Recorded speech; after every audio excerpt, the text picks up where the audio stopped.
नमस्कार, आप देख रहे हैं बोलता हिमाचल। मैं हूं अर्नव और लेकर आया हूं देवभूमि हिमाचल से आज की बड़ी और महत्वपूर्ण खबरें। दोस्तों, रोजाना खबरों के लिए चैनल को सब्सक्राइब करें, वीडियो को लाइक और शेयर करें। कमेंट बॉक्स में अपने जिले का नाम हमें जरूर बताएं। वीडियो को अंत तक जरूर देखें। चलिए शुरू करते हैं आज का हिमाचल न्यूज बुलेटिन। हिमाचल प्रदेश में 84 नई पंचायतें बनाने की अधिसूचना जारी। 30 दिन में पूरी होगी चुनावी प्रक्रिया और रोस्टर। हिमाचल प्रदेश में पंचायत और नगर निकाय चुनाव 31 मई से पहले करवाने और 31 मार्च तक चुनावी प्रक्रियाएं पूर्ण करने के सर्वोच्च न्यायालय के निर्देशों के बीच नई पंचायतों के गठन की प्रक्रिया जारी है। प्रदेश में 43 नई पंचायतों के गठन के बाद अब पंचायती राज विभाग ने 84 नई पंचायत के गठन की अधिसूचना जारी कर दी है। इसके लिए 3 दिन में आपत्तियां और सुझाव मांगे गए हैं। आपत्ति और सुझाव के बाद नई पंचायत की अंतिम अधिसूचना जारी कर दी जाएगी। इसके साथ ही नई पंचायत के गठन पर रोक लगा दी गई है। मंत्री और विधायकों की प्राथमिकता के आधार पर इन पंचायत की अधिसूचना जारी की गई है। सभी 84 पंचायतें अधिसूचित हो जाती हैं तो प्रदेश में पंचायतों की संख्या बढ़कर 3704 हो जाएंगी। वर्तमान में प्रदेश में 43 नई पंचायतों के गठन के बाद कुल पंचायतों की संख्या 3577 से बढ़कर 3620 हो चुकी है। नए नगर निगमों, नगर परिषदों और नगर पंचायतों के गठन के लिए पंचायतों के विलय से पूर्व पंचायतों की संख्या 3615 थी। 31 मई से पहले पंचायत चुनाव कराना अनिवार्य है, जिससे केवल 30 दिन के भीतर नई पंचायतों का गठन, सीमांकन, आपत्तियों का निपटारा और आरक्षण रोस्टर तय करना प्रशासन के लिए एक बड़ी चुनौती है। नई पंचायतों के गठन से कई क्षेत्रों में वार्डों की संख्या और भौगोलिक सीमाएं बदलेंगी, जिसके कारण आरक्षण रोस्टर को नए सिरे से तैयार करना होगा। इसके साथ ही मतदाता सूचियों को भी दोबारा तैयार करना आवश्यक होगा।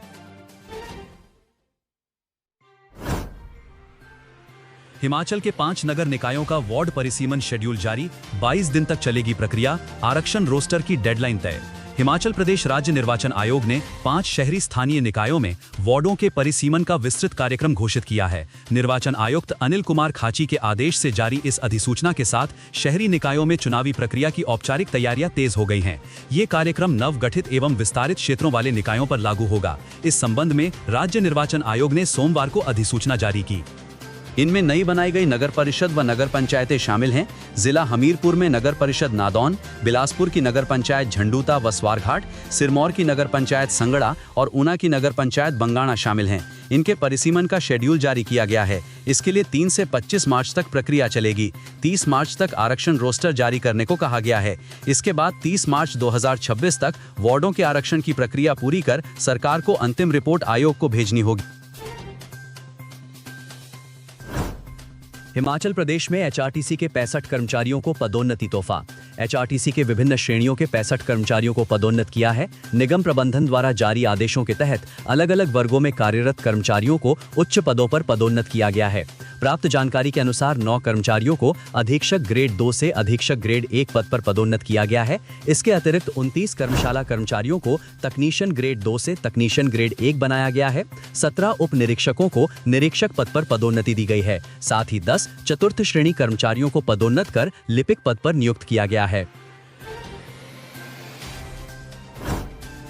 मुख्यमंत्री सुखविंदर सिंह सुक्खू 20 मार्च को पेश करेंगे अपना चौथा बजट। मुख्यमंत्री सुखविंदर सिंह सुक्खू वित्तीय वर्ष 2026-27 के लिए 20 मार्च को अपना चौथा बजट प्रस्तुत करेंगे। विधानसभा बजट सत्र की शुरुआत ब्रेक के बाद 18 मार्च से होगी, जिसमें पहले 2 दिन राज्यपाल अभिभाषण, धन्यवाद प्रस्ताव पर चर्चा होगी। चर्चा पूरी होने के बाद दूसरे दिन मुख्यमंत्री उत्तर देंगे। इसके बाद 20 मार्च को बजट पेश होगा और इस पर 4 दिन चर्चा होगी। सत्र का समापन 30 मार्च को होने की संभावना है। ब्रेक से पहले विधानसभा बजट सत्र का शुभारंभ गत 16 फरवरी को शुरू हुआ था। वन भूमि पर अतिक्रमण के संबंध में सुप्रीम कोर्ट के निर्देशों के अनुरूप बनेगी नीति। राजस्व, बागवानी, जनजातीय विकास एवं जन शिकायत निवारण मंत्री जगत सिंह नेगी की अध्यक्षता में वन भूमि पर अतिक्रमण के संबंध में नीति प्रारूप तैयार करने पर गहन विचार विमर्श हुआ। सुप्रीम कोर्ट ने संबंध में दिशा निर्देश जारी किए हैं। बैठक में राजस्व, वन और विधि विभाग के अधिकारियों के साथ चर्चा की गई। जगत सिंह नेगी ने कहा कि प्रदेश सरकार द्वारा कल्याणकारी राज्य की अवधारणा के अनुरूप एक नीति प्रारूप तैयार करने पर गहराई से विचार विमर्श किया गया। बैठक में अतिरिक्त सचिव राजस्व अनिल चौहान की अध्यक्षता में एक सब कमेटी बनाने का निर्णय लिया गया। सब कमेटी में वन और विधि विभाग के अधिकारी भी शामिल होंगे। ये कमेटी सर्वोच्च न्यायालय के निर्देशों के अनुरूप 1 सप्ताह के भीतर नीति का प्रारूप सौंपेगी। हिमाचल प्रदेश के 2384 केंद्रों पर 3 मार्च से शुरू होंगी 10वीं और 12वीं की वार्षिक परीक्षाएं। हिमाचल प्रदेश स्कूल शिक्षा बोर्ड की मंगलवार से शुरू हो रही 10वीं और 12वीं कक्षा की वार्षिक परीक्षाओं में नियमित और एसओएस के 1,84,618 विद्यार्थी परीक्षा देंगे। इस परीक्षा के लिए शिक्षा बोर्ड ने प्रदेश भर में 2,384 परीक्षा केंद्रों का गठन किया है। पहली बार परीक्षा में एक ही प्रश्न पत्र को ए, बी और सी सीरीजों में जंबल तरीके से पूछा जाएगा। पहले दिन 10वीं कक्षा की अंग्रेजी और 12वीं कक्षा की संस्कृत विषय की परीक्षा सुबह 9:45 से दोपहर 1 बजे तक आयोजित। आरडीजी की भरपाई के लिए केंद्रीय वित्त मंत्री से मिले सीएम सुक्खू, बोले सभी राज्यों के लिए एक समान मापदंड अनुचित।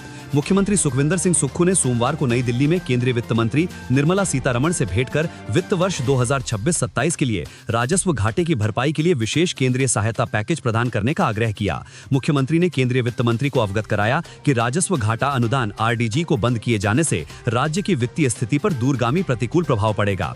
उन्होंने कहा कि जिन राज्यों का आरडीजी बंद किया गया है उनकी तुलना हिमाचल प्रदेश से नहीं की जा सकती। उन्होंने बताया कि राज्य के लिए आरडीजी का योगदान लगभग 12.7% था, जो नागालैंड के बाद दूसरा सबसे अधिक है। बड़े राज्य इस अनुदान की समाप्ति को सहन कर सकते हैं, लेकिन हिमाचल प्रदेश जैसी पहाड़ी अर्थव्यवस्था के लिए यह संभव नहीं है। उन्होंने कहा कि सभी राज्यों को एक ही मापदंड पर आंकना न तो स्वस्थ परंपरा है और न ही पारदर्शी। मुख्यमंत्री ने आरडीजी की समाप्ति को सहकारी संघवाद की भावना को कमजोर करने वाला कदम बताया।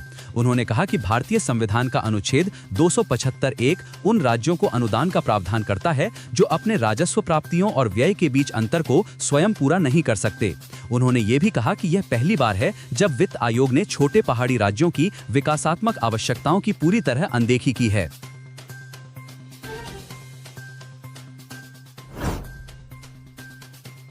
सारे काम अवैध, खड़ा किया संवैधानिक संकट। हाईकोर्ट में सुनवाई के दौरान शिमला मेयर के कार्यकाल पर उठे गंभीर सवाल। हिमाचल प्रदेश हाईकोर्ट में नगर निगम शिमला मेयर के कार्यकाल से जुड़े मामले पर अंतरिम आदेश जारी करने की मांग को लेकर वीरवार को भी सुनवाई जारी रहेगी। सरकार ने 14 नवंबर 2025 को समाप्त होने जा रहे मौजूदा मेयर के कार्यकाल को अध्यादेश लाकर 5 वर्ष कर दिया था। इस अध्यादेश के विरुद्ध हाईकोर्ट में जनहित याचिका दायर की गई थी। इसके बाद सरकार ने अध्यादेश से जुड़े बिल को 4 दिसंबर 2025 विधानसभा में पारित कर राज्यपाल को स्वीकृति के लिए भेजा था।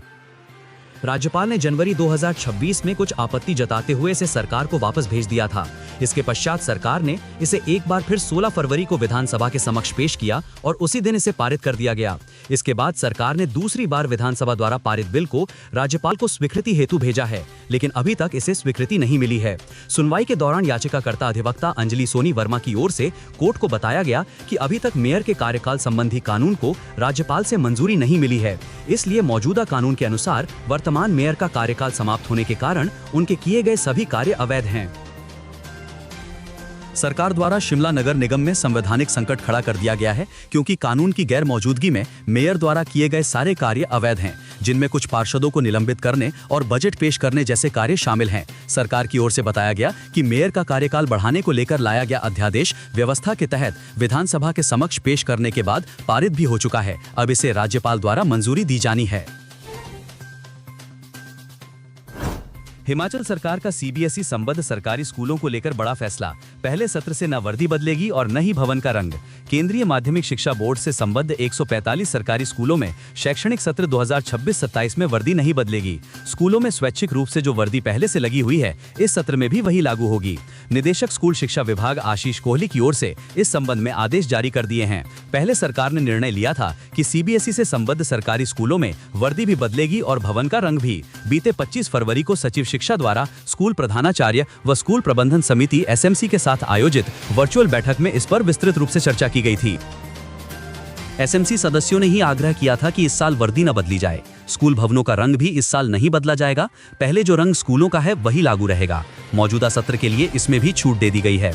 शैक्षणिक सत्र 2027-28 यानी अगले साल सीबीएसई से संबद्ध सरकारी स्कूलों में वर्दी बदली जाएगी।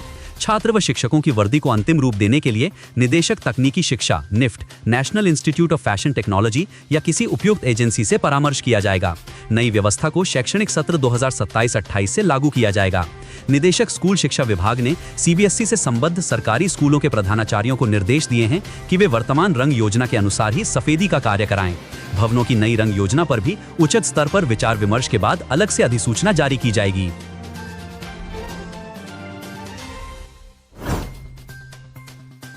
हिमाचल के पुलिस कार्यालयों में महिला कर्मियों की सुरक्षा का होगा ऑडिट, डीजीपी ने दिए निर्देश। हिमाचल प्रदेश के सभी पुलिस कार्यालयों में महिला कर्मियों की सुरक्षा का ऑडिट होगा। प्रदेश पुलिस मुख्यालय ने सभी पुलिस इकाइयों में आंतरिक शिकायत समितियों की कार्यप्रणाली की जांच के निर्देश जारी किए हैं। पुलिस ट्रेनिंग कॉलेज डरोह में प्रशिक्षु महिला कांस्टेबल के कथित यौन उत्पीड़न के बाद हरकत में आते हुए पीएचक्यू की ओर से सख्त रुख अपनाया गया है। प्रदेश पुलिस महानिदेशक ने राज्य भर की सभी पुलिस इकाइयों और कार्यालयों में पोश एक्ट के अनुपालन का व्यापक ऑडिट 15 दिनों के भीतर पूरा करने के निर्देश दिए हैं। इस विशेष ऑडिट के तहत ये जांचा जाएगा कि प्रत्येक कार्यालय में आंतरिक शिकायत समिति आईसीसी गठित है या नहीं, समितियां सक्रिय रूप से कार्य कर रही हैं या नहीं और शिकायतों की सुनवाई तय समय सीमा में की जा रही है या नहीं। साथ ही शिकायत रजिस्टरों का रखरखाव, जांच प्रक्रिया की पारदर्शिता, जागरूकता कार्यक्रमों का आयोजन और वार्षिक रिपोर्टिंग जैसी कानूनी प्रक्रियाओं की भी समीक्षा की जाएगी।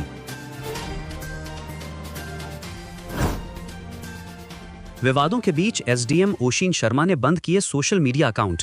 हिमाचल प्रदेश की राजधानी शिमला शहरी में तैनात एसडीएम और social media influencer ocean Sharma एक बार फिर चर्चा में हैं। इस बार वजह कोई प्रशासनिक फैसला नहीं, बल्कि उनके द्वारा सोशल मीडिया अकाउंट्स अचानक डीएक्टिवेट कर दिए हैं। हाल ही में ओशिन शर्मा ने एक निजी कंपनी के जिम सप्लीमेंट उत्पाद को अपने सोशल मीडिया पर प्रमोट किया था। एक सरकारी अधिकारी द्वारा निजी उत्पादों का प्रचार करने पर सवाल उठे, जिसे सर्विस रूल्स का उल्लंघन माना गया। मामले की गंभीरता को देखते हुए मुख्य सचिव ने शिमला केडीसी को इस मामले की जांच के आदेश दिए थे।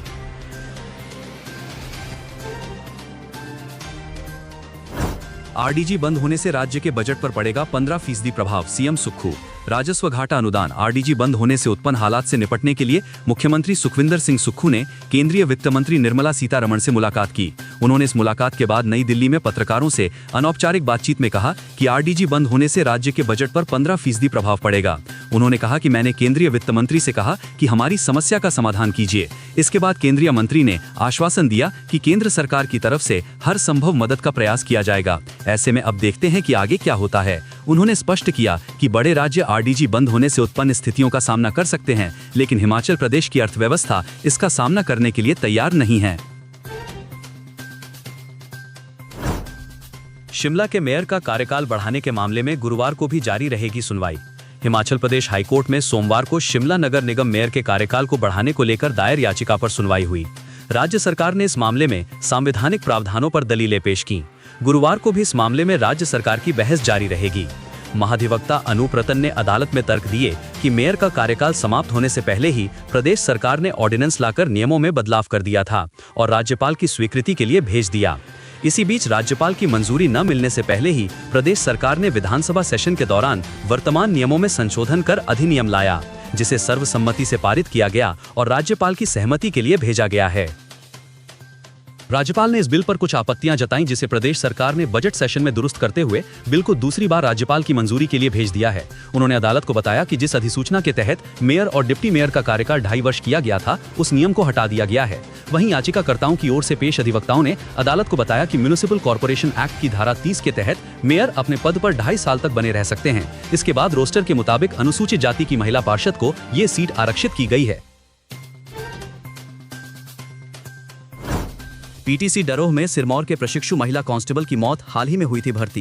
हिमाचल प्रदेश पुलिस के अंतर्गत डरोह स्थित पुलिस प्रशिक्षण केंद्र में प्रशिक्षण ले रही एक महिला कांस्टेबल की टांडा स्थित डॉक्टर राजेंद्र प्रसाद सरकारी मेडिकल कॉलेज में अचानक बीमारी के कारण मृत्यु हो गई। पुलिस ने सोमवार को यह जानकारी दी। पुलिस सूत्रों ने बताया कि सिरमौर जिले की निवासी महिला कांस्टेबल की हाल ही में पुलिस विभाग में भर्ती हुई थी और वो डरोह स्थित पुलिस प्रशिक्षण केंद्र में भर्ती प्रशिक्षण पाठ्यक्रम आरटीसी ले रही थी। सूत्रों के अनुसार फरवरी से इस केंद्र में लगभग 1253 पुरुष और महिला प्रशिक्षु प्रशिक्षण ले रहे हैं। एचआरटीसी के 390 रूट परमिट पर रार, निजी बस ऑपरेटरों ने सरकार के खिलाफ खोला मोर्चा। सरकार व परिवहन विभाग द्वारा एचआरटीसी के सरेंडर किए 390 रूट परमिट को निजी क्षेत्र में जारी करने की प्रक्रिया शुरू होते ही निजी बस ऑपरेटरों ने मोर्चा खोल दिया है। बस एवं कार कन्फेडरेशन ऑफ इंडिया तथा हिमाचल निजी बस ऑपरेटर संघ ने 6 मार्च को प्रस्तावित क्षेत्रीय परिवहन प्राधिकरण की बैठक पर आपत्ति जताते हुए कोर्ट जाने की चेतावनी दी है। केंद्रीय विश्वविद्यालय धर्मशाला के दीक्षा समारोह में आएंगे उपराष्ट्रपति राधाकृष्णन। 52 विद्यार्थियों को मिलेंगे गोल्ड मेडल। केंद्रीय विश्वविद्यालय के 9वें दीक्षा समारोह पर उपराष्ट्रपति सीपी राधाकृष्णन 14 मार्च को धर्मशाला पहुंचेंगे। केंद्रीय विश्वविद्यालय के कुलपति प्रोफेसर सत्यप्रकाश बंसल ने धर्मशाला में पत्रकार वार्ता में कहा कि संस्थान का सफर 2010 में धर्मशाला में शुरू हुआ था और अब तक 8 कन्वोकेशन आयोजित हो चुके हैं। अब की बार 9वां कन्वोकेशन आयोजित हो रहा है, जिसमें उपराष्ट्रपति बतौर मुख्यातिथि शिरकत करेंगे। इसके अलावा प्रदेश के राज्यपाल व मुख्यमंत्री भी मौजूद रहेंगे। एचपीयू में सेवा विस्तार मिलने पर 40% ही दिया जाएगा वेतन, महंगाई भत्ता खत्म। एचपीयू में सेवानिवृत्त अधिकारियों और कर्मचारियों की पुनर्नियुक्ति को लेकर नियम बदले हैं। सेवानिवृत्ति के बाद फिर से सेवा में आने वाले कर्मियों की वापसी अब 40% वेतन पर होगी। इन्हें कोई महंगाई भत्ता नहीं दिया जाएगा। एचपीयू प्रशासन ने प्रदेश सरकार के वित्त विभाग के निर्देशों को अपनाते हुए ये व्यवस्था लागू करने की अधिसूचना जारी की है। नई नीति में पुनर्नियुक्ति अधिकतम 1 वर्ष के लिए होगी। अवधि पूरी होने पर नियुक्ति अपने आप समाप्त मानी जाएगी, जब तक कि विशेष अनुमति न दी जाए। आवश्यकता समाप्त होने या कार्य संतोषजनक न पाए जाने की स्थिति में सेवा अवधि बीच में भी खत्म की जा सकेगी। पुनर्नियुक्त कर्मियों को सीमित अवकाश सुविधा मिलेगी। अलग से चिकित्सा लाभ नहीं दिए जाएंगे। यात्रा भत्ता पूर्व पथ के अनुसार देय होगा, जबकि सरकारी आवास केवल नियमों में ही स्वीकृत होगा। विश्वविद्यालय प्रशासन का कहना है कि नियमों का उद्देश्य वित्तीय अनुशासन स्थापित करना और सभी नियुक्तियों में एक समान व्यवस्था लागू करना है। सभी विभागों को निर्देश दिए गए हैं कि पुनर्नियुक्ति से जुड़े प्रस्ताव नए मानकों के अनुरूप ही भेजे जाएं। नई व्यवस्था का सबसे प्रमुख पहलू वेतन और भत्तों पर नियंत्रण है। पहले पुनर्नियुक्ति मामलों में अलग अलग शर्तें लागू होने से भुगतान में असमानता की स्थिति बनी रहती थी। हिमकेयर कार्ड धारक समय पर कराए नवीनीकरण। 31 मार्च तक रहेगा खुला पोर्टल। अगर आप हिमकेयर योजना का लाभ ले रहे हैं तो उसका समय पर नवीनीकरण करवा लें। प्रदेश सरकार ने हिमकेयर योजना के तहत कार्ड बनवाने और इसके नवीनीकरण के लिए पोर्टल खोल दिया है। पोर्टल बंद होने के बाद आपको फिर 2 महीने का इंतजार करना पड़ेगा। नए हिमकेयर कार्ड बनवाने के साथ पुराने की वैधता समाप्त होने पर लाभार्थी नवीनीकरण करवा सकेंगे। नए कार्ड बनवाने और पुराने कार्ड के नवीनीकरण के लिए पोर्टल 31 मार्च तक खुला रहेगा। इस अवधि में चूकने पर जून तक इंतजार करना होगा। शर्तें पूरी करने पर सीबीएसई संबद्ध स्कूल 2 शिफ्टों में चला सकेंगे कक्षाएं। हिमाचल प्रदेश के सीबीएसई से संबद्ध राजकीय वरिष्ठ माध्यमिक स्कूलों में कक्षाएं 2 शिफ्टों में लग सकेंगी। इसके लिए विभाग ने शर्तें तय की हैं। ये एक अस्थायी व्यवस्था होगी। स्कूल शिक्षा निदेशालय के अनुसार राज्य भर में केंद्रीय माध्यमिक शिक्षा बोर्ड सीबीएसई से संबद्ध कई सरकारी स्कूलों में चल रही दाखिला प्रक्रिया के दौरान नामांकन में काफी वृद्धि हुई है। ये देखा गया है कि केवल सेक्शन की पाबंदियों या जगह की कमी के कारण योग्य विद्यार्थियों को दाखिला देने से मना करना जनहित और अच्छी शिक्षा तक सभी की बराबर पहुंच सुनिश्चित करने के मकसद के खिलाफ होगा। इसलिए स्कूलों में बढ़ते दाखिलों और मौजूदा आधारभूत संरचना की दिक्कतों की वजह से विद्यार्थियों के ज्यादा दबाव को देखते हुए राज्य में सीबीएसई से जुड़े ऐसे सभी सरकारी सीनियर सेकेंडरी स्कूलों को एक खास और अस्थायी प्रशासनिक व्यवस्था के तौर पर तुरंत प्रभाव से अगले आदेश तक सशर्त 2 शिफ्ट में काम करने की इजाजत होगी। इसके लिए शर्तें लागू रहेंगी। हिमाचल वेदर। मौसम साफ, दिन में कड़क धूप से गर्मी का एहसास। हिमाचल प्रदेश में लगातार मौसम साफ बना हुआ है। मौसम साफ और तेज धूप के कारण अब गर्मियों का एहसास भी होने लगा है। मौसम विभाग के अनुसार तापमान में 7 डिग्री सेल्सियस की बढ़ोतरी हो गई है। अब आने वाले 2 हफ्ते के बाद पूरे प्रदेश में गर्मी का माहौल बन सकता है। हालांकि सप्ताह के आखिर यानी 7 और 8 मार्च को ऊंचाई वाले इलाकों में कुछ स्थानों पर हल्की बारिश और बर्फबारी हो सकती है। ऊंचे पहाड़ी क्षेत्रों में न्यूनतम तापमान 0 से नीचे चला गया। प्रदेश में इस विंटर सीजन में बादल बहुत कम बरसे हैं। मौसम विज्ञान केंद्र के अनुसार इस विंटर सीजन में राज्य में 125 वर्षों में 22वीं सबसे कम बारिश दर्ज की गई। आंकड़ों के अनुसार इस बार विंटर सीजन में हिमाचल प्रदेश में 1901 से 2026 की अवधि में 22वीं सबसे कम बारिश 103.2 mm हुई है। सर्दियों के मौसम में सबसे कम बारिश साल 1902 में 33.6 mm और सबसे ज्यादा बारिश साल 1954 में 468.3 mm हुई थी। इस दौरान राज्य में सामान्य से 45% कम बारिश हुई। दोस्तों, बोलता हिमाचल को सपोर्ट करने के लिए इस वीडियो को एक लाइक और कमेंट जरूर करें। साथ में चैनल को सब्सक्राइब करें। धन्यवाद। जय हिंद, जय भारत।